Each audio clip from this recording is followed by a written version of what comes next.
Hello friends, welcome to Creative Medicine. In this lecture, we will learn about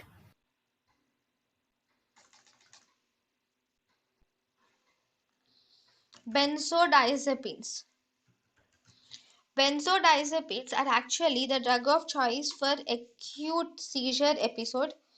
These are the drug of choice for status epilepticus. The benzodiazepines are the drug of choice for resistant epilepsy.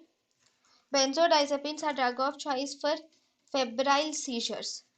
So benzodiazepines are drug of choice for acute seizure episode, status epilepticus, resistance epilepsy, and drug of choice for febrile seizures.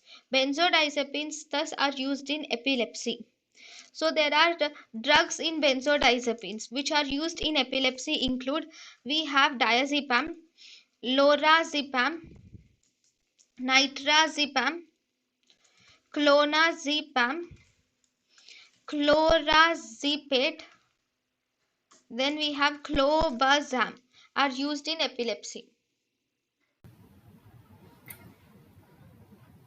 thank you and thank you for watching.